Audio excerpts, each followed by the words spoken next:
ओम शांति। 30 अक्टूबर 2024। बाबा के महावाक्य। मीठे बच्चे, एक बाप की याद में रहना ही अव्यभिचारी याद है। इस याद से तुम्हारे पाप कट सकते हैं। प्रश्न: बाप जो समझाते हैं उसे कोई सहज मान लेते, कोई मुश्किल समझते, इसका कारण क्या है? उत्तर: जिन बच्चों ने बहुत समय भक्ति की है, आधा कल्प से पुराने भक्त हैं, वह बाप की हर बात को सहज मान लेते हैं, क्योंकि उन्हें भक्ति का फल मिलता है। जो पुराने भक्त नहीं, उन्हें हर बात समझने में मुश्किल लगता। दूसरे धर्म वाले तो इस ज्ञान को समझ भी नहीं सकते। ओम शांति। मीठे मीठे रूहानी बच्चों प्रति रूहानी बाप बैठ समझाते हैं, तुम बच्चे सब क्या कर रहे हो?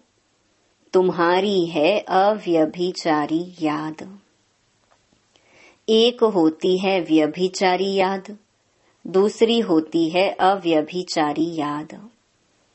तुम सबकी है अव्यभिचारी याद। किसकी याद है? एक बाप की। बाप को याद करते करते पाप कट जाएंगे और तुम वहां पहुंच जाएंगे। पावन बनकर फिर नई दुनिया में जाना है। आत्माओं को जाना है। आत्मा ही इन ऑर्गन्स द्वारा सब कर्म करती है ना। तो बाप कहते हैं, अपने को आत्मा समझ बाप को याद करो। मनुष्य तो अनेकानेक को याद करते हैं। भक्ति मार्ग में तुमको याद करना है एक को। भक्ति भी पहले पहले तुमने ऊंचते ऊंच शिव बाबा की ही की थी। उनको कहा जाता है अव्यभिचारी भक्ति। वही सर्व को सद्गति देने वाला रचता बाप है। उनसे बच्चों को बेहद का वर्षा मिलता है। भाई भाई से वर्षा नहीं मिलता। वर्षा हमेशा बाप से बच्चों को मिलता है। थोड़ा बहुत कन्याओं को मिलता है, वह तो फिर जाकर हाफ पार्टनर बनती है। यहाँ तो तुम सब आत्माएं हो। सब आत्माओं का बाप एक है। सबको बाप से वर्षा लेने का हक है।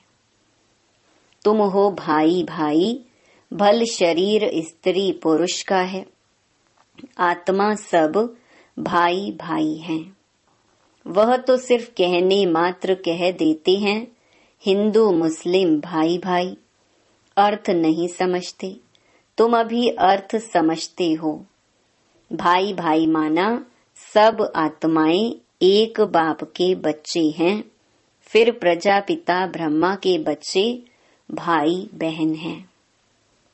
अभी तुम जानते हो, इस दुनिया से सबको वापस जाना है। जो भी मनुष्य मात्र हैं, सबका पार्ट अब पूरा होता है। फिर बाप आकर पुरानी दुनिया से नई दुनिया में ले जाते हैं, पार ले जाते हैं। गाते भी हैं, खिवैया पार लगाओ, अर्थात सुख धाम में ले चलो। यह पुरानी दुनिया बदलकर फिर नई दुनिया जरूर बननी है। मूल वतन से लेकर सारी दुनिया का नक्शा तुम्हारी बुद्धि में है। हम आत्माएं सब स्वीट धाम, शांति धाम की निवासी हैं। यह तो बुद्धि में याद है ना। हम जब सतयुगी नई दुनिया में हैं, तो बाकी और सभी आत्माएं शांति धाम में रहती हैं। आत्मा तो कभी विनाश नहीं होती। आत्मा में अविनाशी पार्ट भरा हुआ है, वह कभी भी विनाश नहीं हो सकता। समझो, यह इंजीनियर है, फिर 5000 वर्ष बाद हूबहू ऐसा ही इंजीनियर बनेगा। यही नाम रूप देश काल रहेगा। यह सब बातें बाप ही आकर समझाते हैं। यह अनादि अविनाशी ड्रामा है। इस ड्रामा की आयु 5000 वर्ष है। सेकंड भी कम जास्ती नहीं हो सकता। यह अनादि बना बनाया ड्रामा है। सबको पार्ट मिला हुआ है। देही अभिमानी हो, साक्षी हो, खेल को देखना है। बाप को तो देह है नहीं, वह नॉलेजफुल है, बीज रूप है। बाकी आत्माएं जो ऊपर निराकारी दुनिया में रहती हैं, वह फिर आती हैं नंबरवार पार्ट बजाने। पहले पहले नंबर शुरू होता है देवताओं का। पहले नंबर की ही डिनाइस्टी के चित्र हैं, फिर चंद्रवंशी डिनाइस्टी के भी चित्र हैं। सबसे ऊंच है सूर्यवंशी लक्ष्मी नारायण का राज्य।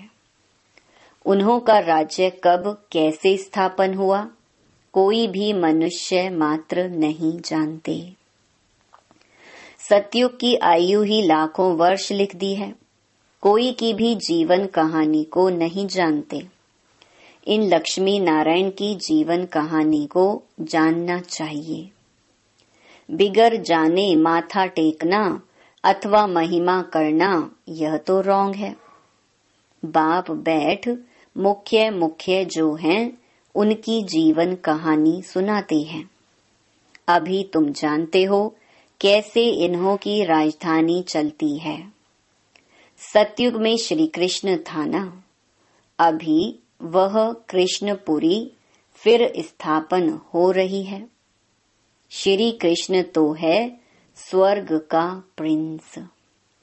लक्ष्मी नारायण की राजधानी कैसे स्थापन हुई, यह सब तुम समझते हो। नंबरवार माला भी बनाते हैं। फलाने फलाने माला के दाने बनेंगे, परंतु चलते चलते फिर हार भी खा लेते हैं। माया हरा देती है। जब तक सेना में हैं, कहेंगे यह कमांडर है, यह फलाना है, फिर मर पड़ते हैं। यहाँ मरना अर्थात अवस्था कम होना, माया से हारना। खत्म हो जाते हैं। आश्चर्यवत् सुनंती कथंती भागंती, अहो मम माया फारकती देवंती हो जाती हैं।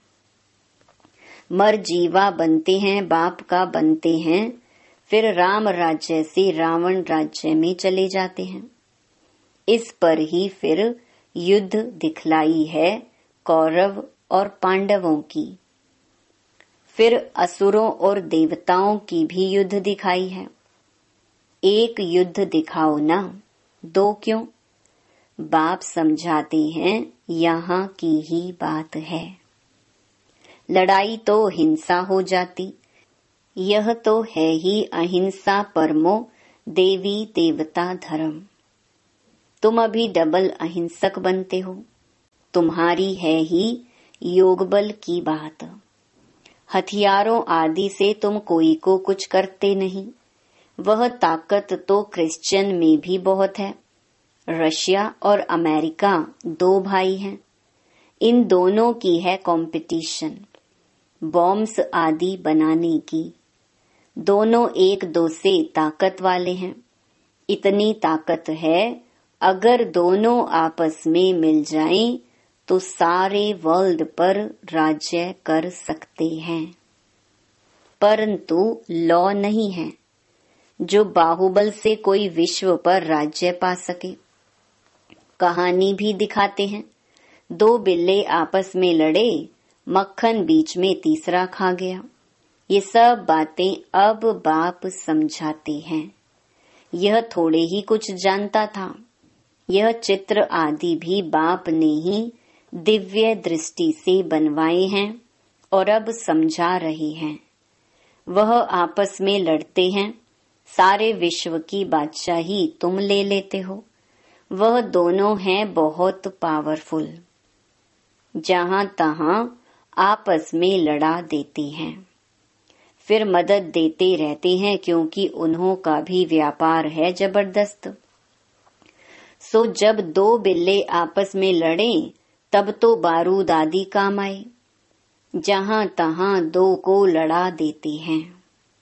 यह हिंदुस्तान पाकिस्तान पहले अलग था क्या? दोनों इकट्ठे थे। ये सब ड्रामा में नोंद है।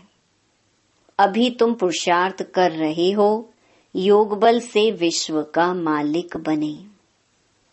वह आपस में लड़ते हैं, मक्खन बीच में तुम खा लेते हो। माखन अर्थात विश्व की बादशाही तुमको मिलती है और बहुत ही सिंपल रीति मिलती है।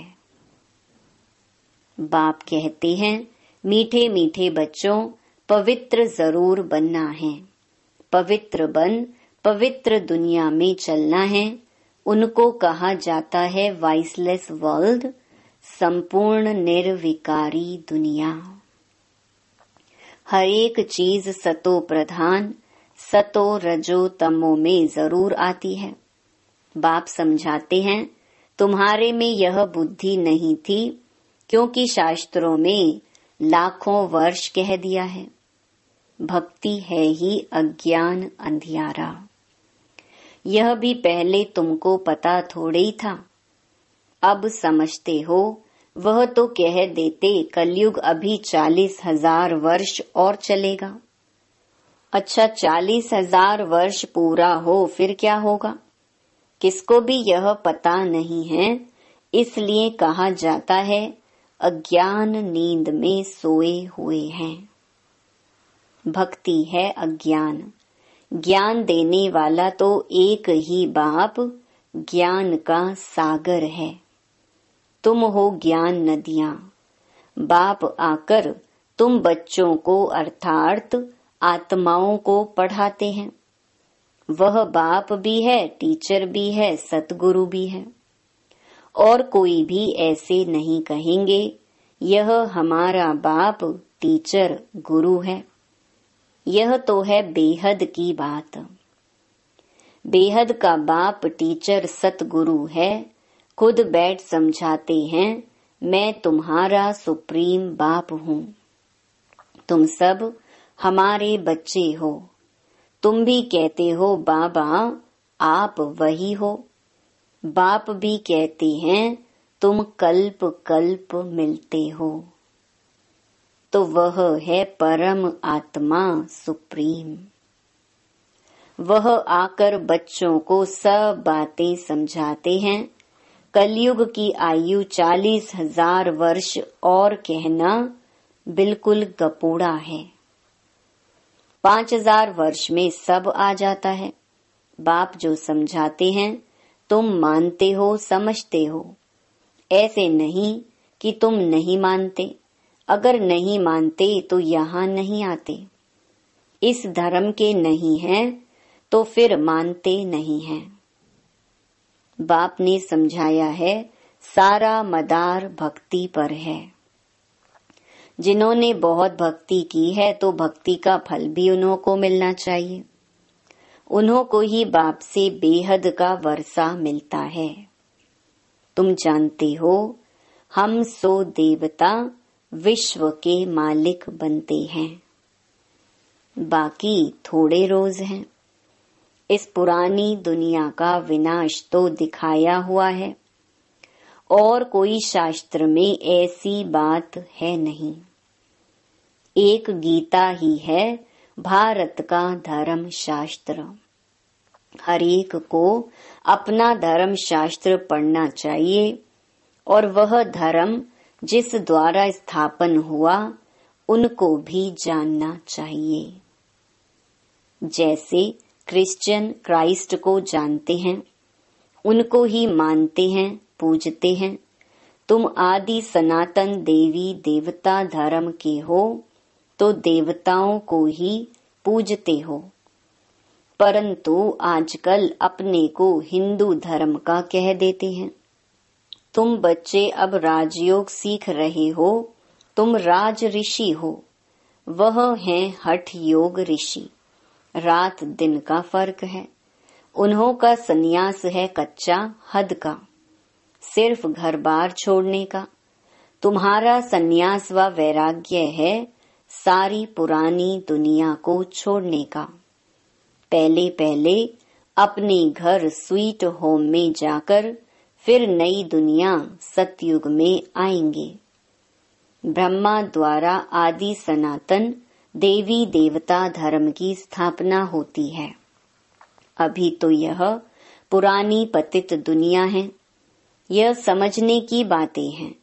बाप द्वारा पढ़ते हैं, यह तो जरूर रियल है ना। इसमें निश्चय न होने की तो बात ही नहीं। यह नॉलेज बाप ही पढ़ाते हैं। वह बाप टीचर भी है, सच्चा सतगुरु भी है, साथ ले जाने वाला। वो गुरु लोग तो आधा पर छोड़कर चले जाते हैं। एक गुरु गया तो दूसरा गुरु करेंगे, उनके चेले की गद्दी पर बिठाएंगे। यहाँ तो है बाप और बच्चों की बात। वह फिर है गुरु और चेले के वर्षे का हक। वर्षा तो बाप का ही चाहिए ना। शिव बाबा आते ही हैं भारत में। शिवरात्रि और श्री कृष्ण की रात्रि मनाते हैं ना। शिव की जन्म पत्री तो है नहीं, सुनाई कैसे? उनकी तिथि तारीख तो होती नहीं। श्री कृष्ण जो पहला नंबर वाला है, उनकी दिखाते हैं। दीपावली मनाना तो दुनिया के मनुष्यों का काम है। तुम बच्चों के लिए थोड़े ही दीपावली है। हमारा नया वर्ष, नई दुनिया, सतयुग को कहा जाता है। अभी तुम नई दुनिया के लिए पढ़ रहे हो। अभी तुम हो पुरुषोत्तम संगम युग पर। उन कुंभ के मेलों में कितने ढेर मनुष्य जाते हैं। वह होता है पानी की नदियों पर मेला। कितने ढेर मेले लगते हैं। उन्हों की भी अंदर बहुत पंचायत होती है। कभी कभी तो उन्हों का आपस में ही बड़ा झगड़ा हो जाता है, क्योंकि देह अभिमानी है ना। यहाँ तो झगड़े आदि की बात ही नहीं। बाप सिर्फ कहते हैं, मीठे मीठे लाडले बच्चों, मुझे याद करो। तुम्हारी आत्मा जो सतो प्रधान से तमो प्रधान बनी है, खाद पड़ी है ना, वह योग अग्नि से ही निकलेगी। सोनार लोग जानते हैं, बाप को ही पतित पावन कहते हैं। बाप सुप्रीम सोनार ठहरा, सबकी खाद निकाल सच्चा सोना बना देते हैं। सोना अग्नि में डाला जाता है। यह है योग अर्थात याद की अग्नि, क्योंकि याद से ही पाप भस्म होते हैं। तमो प्रधान से सतो प्रधान याद की यात्रा से ही बनना है। सब तो सतो प्रधान नहीं बनेंगे। कल्प पहले मिसल ही पुरुषार्थ करेंगे। परम आत्मा का भी ड्रामा में पार्ट नोंधा हुआ है। जो नोंद है वह होता रहता है, बदल नहीं सकता। रील फिरता ही रहता है। बाप कहते हैं, आगे चल तुमको गुहिया गुहिया बातें सुनाएंगे। पहले पहले तो यह निश्चय करना है, वह है सब आत्माओं का बाप। उनको याद करना है। मन मनाभव का भी अर्थ यह है। बाकी श्री कृष्ण भगवानुवाच तो है ही नहीं। अगर श्री कृष्ण हो फिर तो सब उनके पास चले आए, सब पहचान ले। फिर ऐसे क्यों कहते कि मुझे कोटों में कोई जानते हैं? यह तो बाप समझाते हैं, इसलिए मनुष्यों को समझने में तकलीफ होती है। आगे भी ऐसा हुआ था। मैंने ही आकर देवी देवता धर्म की स्थापना की थी। फिर यह शास्त्र आदि सब गुम हो जाते हैं। फिर अपने समय पर भक्ति मार्ग के शास्त्र आदि सब वही निकलेंगे। सतयुग में एक भी शास्त्र नहीं होता, भक्ति का नाम निशान नहीं। अभी तो भक्ति का राज्य है। सबसे बड़े ते बड़े हैं श्री श्री 108 जगत गुरु कहलाने वाले। आजकल तो 1008 भी कह देते हैं। वास्तव में यह माला है यहाँ की। माला जब फेरते हैं तो जानते हैं फूल निराकार है, फिर है मेरू। ब्रह्मा सरस्वती युगल दाना, क्योंकि प्रवृत्ति मार्ग है ना। प्रवृत्ति मार्ग वाले निवृत्ति मार्ग वालों को गुरु करेंगे तो क्या देंगे। हठ योग सीखना पड़े। वह तो अनेक प्रकार के हठ योग हैं। राजयोग है ही एक प्रकार का। याद की यात्रा है ही एक, जिसको राजयोग कहा जाता है। बाकी और सब हैं हठ योग। शरीर की तंदुरुस्ती के लिए यह राजयोग बाप ही सिखलाते हैं। आत्मा है फर्स्ट, फिर पीछे है शरीर। तुम फिर अपने को आत्मा के बदले शरीर समझ उल्टे हो पड़े हो। अब अपने को आत्मा समझ बाप को याद करो तो अंतमति सो गति हो जाएगी। अच्छा मीठे मीठे सिकिलधे बच्चों प्रति मात पिता बाप दादा का याद प्यार और गुड मॉर्निंग। रूहानी बाप की रूहानी बच्चों को नमस्ते। धारणा के लिए मुख्य सार। पहला, इस अनादि अविनाशी बने बनाए ड्रामा में हरेक के पार्ट को देही अभिमानी बन साक्षी होकर देखना है। अपने स्वीट होम और स्वीट राजधानी को याद करना है। इस पुरानी दुनिया को बुद्धि से भूल जाना है। दूसरा, माया से हारना नहीं है। याद की अग्नि से पापों का नाश कर आत्मा को पावन बनाने का पुरुषार्थ करना है। वरदान, दीपमाला पर यथार्थ विधि से अपने दैवी पद का आवाहन करने वाले पूज्य आत्मा भव। दीपमाला पर पहले लोग विधि पूर्वक दीपक जगाते थे। दीपक बुझे नहीं यह ध्यान रखते थे। घृत डालते थे। विधि पूर्वक आवाहन के अभ्यास में रहते थे। अभी तो दीपक के बजाय बल्ब जगा देते हैं। दीपमाला नहीं मनाते, अब तो मनोरंजन हो गया है। आवाहन की विधि अथवा साधना समाप्त हो गई है। स्नेह समाप्त हो सिर्फ स्वार्थ रह गया है। इसलिए यथार्थ दाता रूपधारी लक्ष्मी किसी के पास आती नहीं। लेकिन आप सभी यथार्थ विधि से अपने दैवी पद का आवाहन करते हो, इसलिए स्वयं पूज्य देवी देवता बन जाते हो। स्लोगन, सदा बेहद की वृत्ति, दृष्टि और स्थिति हो, तब विश्व कल्याण का कार्य संपन्न होगा। ओम शांति।